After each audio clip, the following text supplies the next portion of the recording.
Saludos desde Euronews.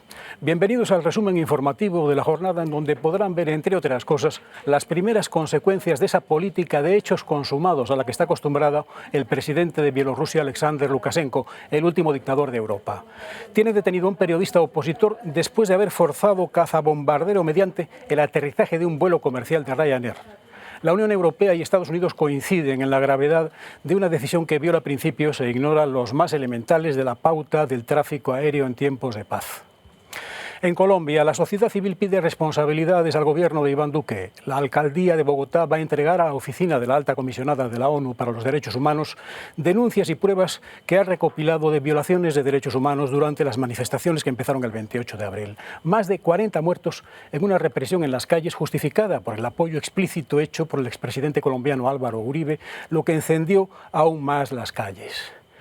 Y el dolor inevitable del paso de los días es estar en continua despedida. Le decimos adiós al compositor y director de orquesta español Cristóbal Halffter.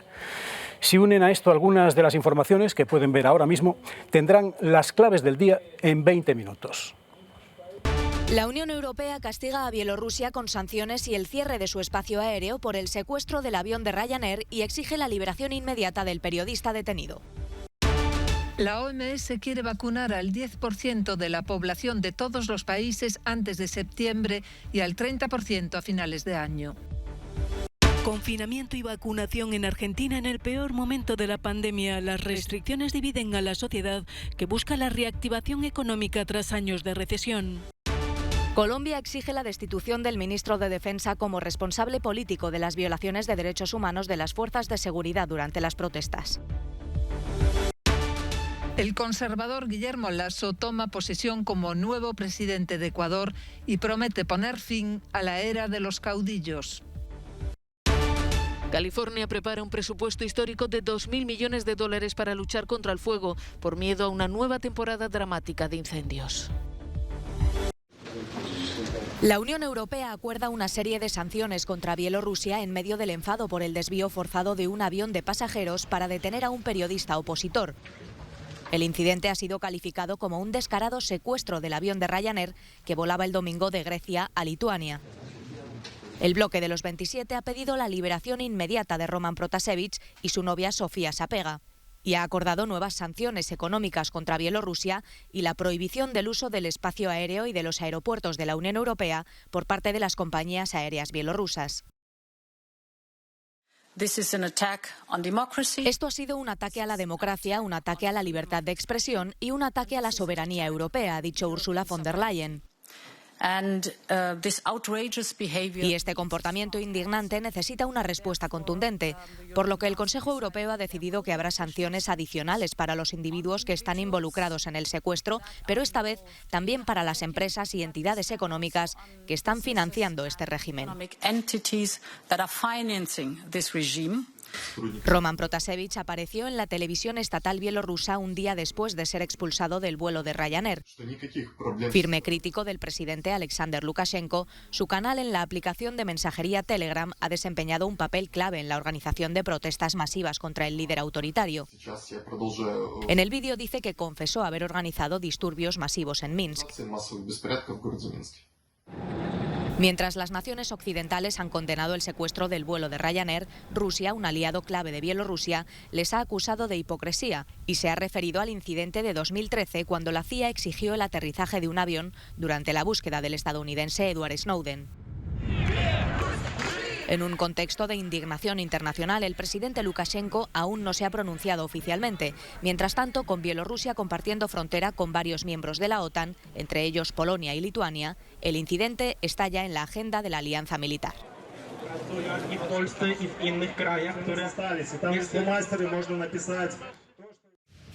Irán extiende un mes el permiso de vigilancia al Organismo Internacional de la Energía Atómica. El OIEA podrá mantener hasta el 24 de junio las cámaras de vigilancia en las instalaciones nucleares iraníes gracias a esta prórroga que les da tiempo para seguir negociando la forma de salvar el acuerdo nuclear de Irán con las potencias mundiales.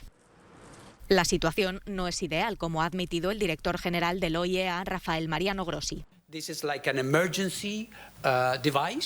Esto es como un dispositivo de emergencia que se nos ocurrió para poder seguir teniendo estas actividades de monitoreo y al mismo tiempo reconocer el hecho de que, como todos ustedes recuerdan, hubo una ley aprobada por el Parlamento de la República Islámica de Irán que suspende una serie de derechos. Así que tuvimos que encontrar alguna manera. La República Islámica ya está enriqueciendo y almacenando uranio a niveles muy superiores a los permitidos por el Pacto Nuclear de 2015 y Teherán redujo su cooperación con el organismo de vigilancia de la ONU en febrero en represalia por las sanciones de Estados Unidos. Acabar urgentemente con la pandemia y prevenir la próxima. Ese es el tema central de la Asamblea Anual de la OMS, inaugurada este lunes en Ginebra. Al ritmo actual, dentro de 3 semanas, las muertes ocurridas solo este año por la COVID-19 superarán todas las registradas en 2020. El director general de la OMS, Tedros Adhanom Ghebreyesus, encabezó una salva de aplausos para los sanitarios, de los cuales dijo al menos 115.000 han muerto de COVID desde que comenzó la pandemia. También pidió un gran esfuerzo mundial para que el 10% de la población de todos los países esté vacunada antes de septiembre y reiteró su preocupación por la desigualdad en el acceso a las vacunas. Esta pandemia ha sido provocada por un virus muy contagioso, pero se ha alimentado también por la división, la desigualdad y el abandono histórico de las inversiones en prevención. Así que, mientras nos recuperamos y reconstruimos, debemos hacer algo más que detener los virus. Debemos afrontar las flaquezas que permiten que los brotes se conviertan en epidemias y que las epidemias se conviertan en pandemias. Si la resolución es aprobada, se creará un grupo de trabajo para reforzar la prevención y la respuesta de la OMS a las emergencias sanitarias. Sus promotores confían en obtener el consenso de los 194 Estados miembros de la organización. Con una de las peores tasas de mortalidad por la COVID-19, el barrio de Far Rockaway en Queens, Nueva York, tiene la tasa de vacunación más baja de la ciudad. Diana conoce bien el sufrimiento que puede dejar la enfermedad. Después de perder a su padre por el virus antes de que le llegara la oportunidad de vacunarse, no quiere que nadie más pase por lo mismo e intenta convencer a todos sus conocidos de que se vacunen desde el centro de salud familiar en el que coordina la campaña. Tenemos una buena cantidad de personas que todavía no quieren vacunarse por cualquier razón. Sé que muchos de ellos dicen, voy a esperar a ver qué pasa un par de meses o después de que mi familia se vacune o mis amigos se vacunen, pero todavía hay muchos que por desgracia no están preparados. Aunque la experiencia de quienes dan el paso está siendo buena. Tenía miedo, pero ahora creo que nadie debería tenerlo, dice esta profesora. Sin embargo, sigue habiendo demasiadas reticencias. Esta estudiante universitaria se vacuna, dice, solo porque se lo exigen para volver a la escuela presencial.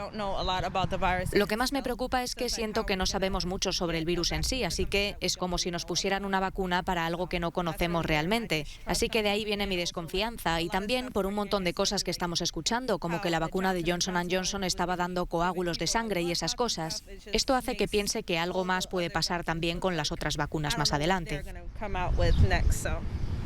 Solo la mitad de la población adulta del barrio, una comunidad mayoritariamente negra y latina, ha recibido la vacuna. Tengo fobia a las agujas, dice este hombre, así que eso es parte de mi problema. Mi mejor amigo se ha vacunado y lo veo como que si él no se contagia, yo tampoco. Dudas y desconfianza en el fármaco que han alimentado el desinterés entre los vecinos, a pesar de que se han instalado varios centros de vacunación en la zona. Confinamiento estricto en Argentina por el fuerte aumento de casos de COVID-19. Este fin de semana el país inició un encierro de 9 días, suspendiendo todas las actividades no esenciales en las zonas de alto riesgo de contagio. El país austral intenta aplacar la curva de contagios para aliviar la tensión en el sistema de salud, agilizando además la campaña de vacunación. En una pandemia, la salud y la economía ahí se juntan. Pero prefiero recuperarme, trabajar, aprender a vivir con lo que hay. El país espera más dosis de vacunas ya pactadas con los proveedores. Hasta el momento se han aplicado más de 11 millones de dosis. Y bueno, me parece todo muy bien las restricciones. Ya veo que hay mucha gente que se queda sin trabajar, pero bueno, es lo mejor para la salud. Primero y principal, la salud de todos los argentinos. Las nuevas restricciones dividen a la sociedad en un país que comenzaba a tener signos de reactivación después de 3 años de recesión.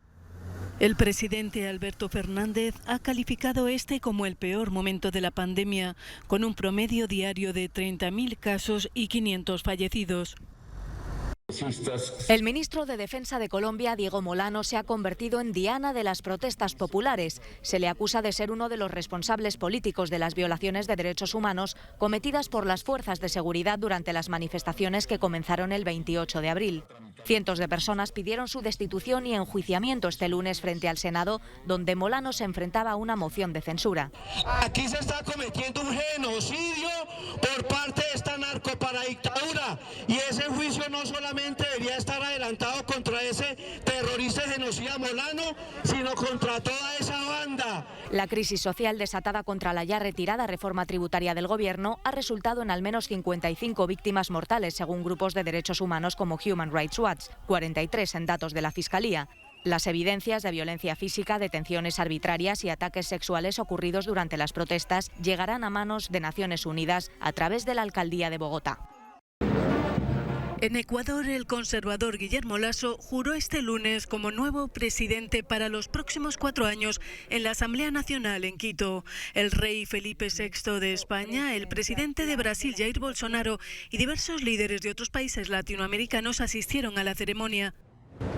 Empresario, banquero y político de centroderecha, Guillermo Lasso, de 65 años, sustituye a Lenín Moreno, quien deja el poder en un país agobiado por una aguda crisis económica y sanitaria debido a la pandemia del coronavirus.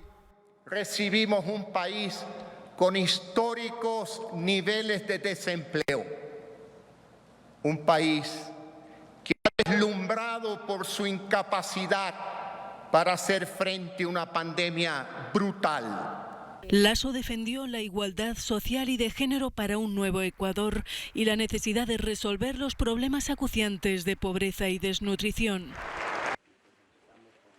Fue vendida como esposa cuando apenas era una niña. Era lo normal en la comunidad de Juquila Yubinani, en el estado de Guerrero, en el sur de México.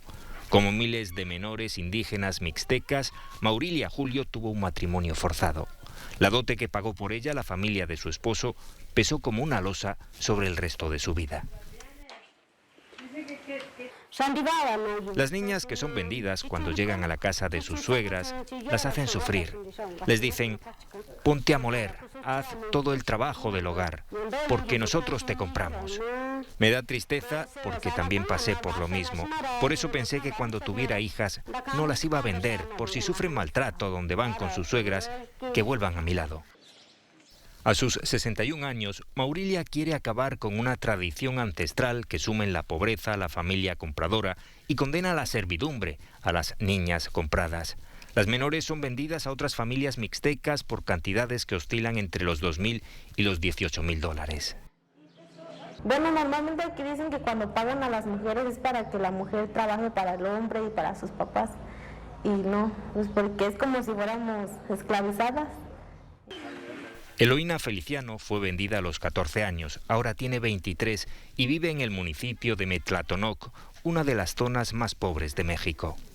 Que cobren, yo digo que no está bien, porque eso, realmente los animales son los que se venden, vas y lo compras y llega y tú si lo tratas bien o mal, pues es como si decía, ya te pagué, y eso pues no está bien. Cada vez son más las voces que exigen poner fin a esta tradición. Unas 300 familias de la zona han accedido a no vender a sus hijas y permitir que se casen con quienes quieran, pero son apenas una gota de agua. Se estima que en México hay unos 12 millones de indígenas y casi el 70% vive por debajo del umbral de la pobreza. Según datos oficiales, el año pasado más de 3.000 niñas y adolescentes de entre 9 y 17 años dieron a luz en el estado de Guerrero tras ser vendidas como esposas. California se prepara y duplica su presupuesto para hacer frente a la que amenaza con ser otra temporada dramática de incendios en el estado. Los fuegos, como este de Yurupa Valley al este de Los Ángeles, son un síntoma de lo que podría ocurrir en los próximos meses. En lo que va de año ya se han registrado 2.600 incendios, 900 más que el año pasado por esta época, con una superficie quemada 5 veces superior. Estamos duplicando nuestro histórico presupuesto contra incendios, pasando de los $1.000 millones que propusimos en enero a la propuesta de 2.000 millones presentada a los legisladores la semana pasada, explica el gobernador del estado. 2020 fue un año nefasto en el que se batieron todos los récords en California. Hubo 10.000 incendios que calcinaron más de 17.200 kilómetros cuadrados, el 4% de la tierra del estado. Murieron 33 personas y las llamas arrasaron cientos de viviendas. La lista de complicaciones generadas por el Brexit se vive también en Gibraltar. Nuestro compañero Juan Carlos de Santos ha tomado el pulso a las calles, gente e instituciones de La Roca en pleno proceso de adaptación. Pocas cosas han cambiado en Gibraltar a raíz del Brexit. Apenas algún problema con la entrada de productos lácteos y cárnicos. Además, los comercios han tenido que aumentar sus gastos debido a que hay más burocracia. Los plazos de entrega creo que son más largos para venir desde el Reino Unido y el papeleo es mucho más complicado, señala este vendedor. Creo que estamos empezando a ver un aumento de los precios en algunos sectores. No lo creo que hemos tenido mucho problema. Sí, el papeleo, sí un poquito más de tiempo, sí un poquito más de gasto. Para los trabajadores y residentes de la zona apenas ha habido algún cambio. No veo realmente nada que cambie. La vida sigue igual para mí. Vengo todos los días y trabajo todos los días. Que venga luego de sopetón, no te digo que no, pero ahora mismo nosotros no hemos visto ningún cambio. El acuerdo temporal que se adoptó en diciembre está siendo positivo, según la Asociación de Hosteleros de Gibraltar. Me consta que ha tenido un impacto positivo a nivel internacional. ¿Por qué? Porque la demanda para la vivienda en Gibraltar sigue subiendo. El principio de acuerdo que se prevé materializar a finales de junio pretende derribar esta verja que separa España de Gibraltar. El Peñón, España y Frontex se encargarían del doble control en las fronteras, que pasarían a estar en el puerto y en el aeropuerto. Además, se abriría un periodo de transición de 4 años en el que la colonia británica tendría que adaptarse a la Unión Aduanera de la Unión Europea para evitar distorsiones en el mercado. Sin embargo, ya han pasado varios meses y la verja no solo se mantiene, sino que se está reformando. La Asociación de Trabajadores Transfronterizos de Gibraltar reclama que cuanto antes se pongan a negociar. Aquí, como todos vemos, todo han sido demoras, incluso el propio Brexit. Y ahora, incluso cuando se nos dice a nosotros esperar hasta junio que se van a solucionar ya las cosas, pues resulta que no están haciendo nada. El gobierno del Peñón está a la espera de que la Unión Europea retome las negociaciones. El viceprimer ministro de Gibraltar apunta que lo importante es que ya hay un acuerdo marco. Una vez que se haya dado ese mandato, señala que se podrán comenzar las negociaciones pertinentes y añade que es posible que se necesite una prórroga del plazo original, que se estableció a finales de junio. El objetivo del nuevo tratado será incentivar la prosperidad de una zona por la que pasan 15.000 trabajadores transfronterizos al día y que importa bienes de la Unión Europea por valor de 1,5 billones de euros. Juan Carlos de Santos, desde Gibraltar, para Euronews.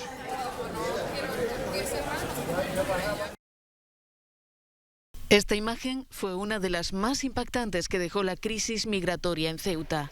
Luna, voluntaria de la Cruz Roja, abraza a Abdou, un inmigrante senegalés que acaba de llegar nadando a la playa de Tarajal.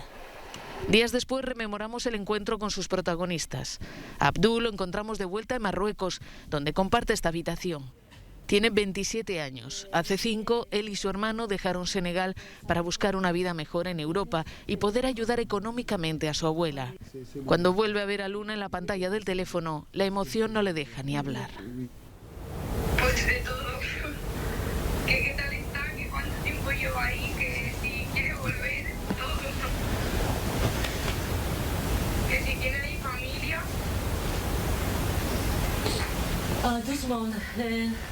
Luna permite grabar su voz, pero no su imagen.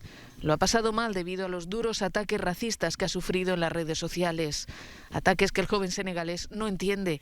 Abdou acababa de llegar agotado a la playa de Ceuta y vio que su hermano no reaccionaba. Se temió lo peor, así que se derrumbó en los brazos de la voluntaria. Ella solo hizo su trabajo, me consoló, fue un gesto humano, dice Abdou, quien asegura que nunca olvidará lo que ese día hizo Luna en la playa de Tarajal. La Bienal de Arquitectura de Venecia vuelve a abrir sus puertas, centrada este año en la vivienda del futuro y en el cambio climático y, por supuesto, convencida de hacerlo con seguridad.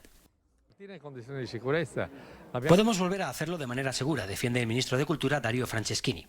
Ya lo hicimos el año pasado con el Festival de Cine, cuando parecía imposible.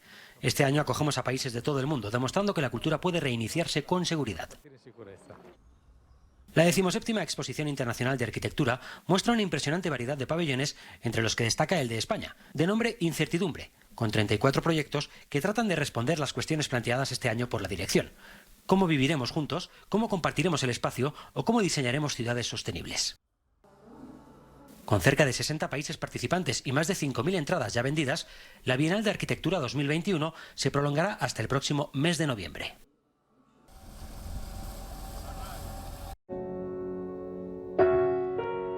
El compositor español y director de orquesta Cristóbal Halffter ha fallecido a los 91 años en su casa de Villafranca del Bierzo, León.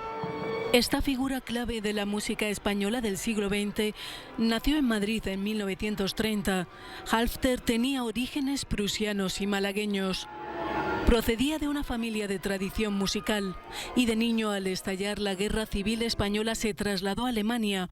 Allí forjó su interés por la Escuela de Viena y por la obra de Stockhausen, con quien mantuvo una relación cordial, al igual que con Pierre Boulez o Luciano Berio. Entre su centenar de composiciones destaca la Cantata de los Derechos Humanos, estrenada en Nueva York en 1968, o la ópera Don Quijote, cuyo espectacular montaje con una excavadora moviendo montañas de libros fue uno de los grandes momentos de la temporada 99-2000 del Teatro Real de Madrid. Esto ha sido todo en esta edición de Euronews Hoy.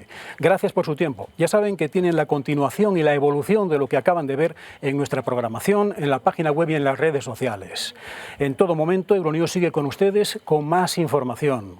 Antes de irnos, y como despedida, les dejamos este no comment. La familia Floyd como símbolo del no a la muerte de ciudadanos estadounidenses negros a manos de la policía. Es un puñetazo encima de la mesa contra la arbitrariedad, el racismo y el abuso de poder. Hasta la próxima.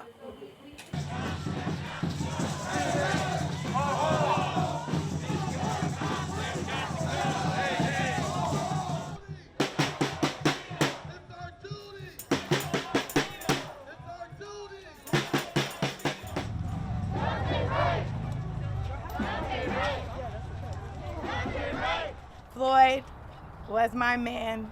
He was but one man.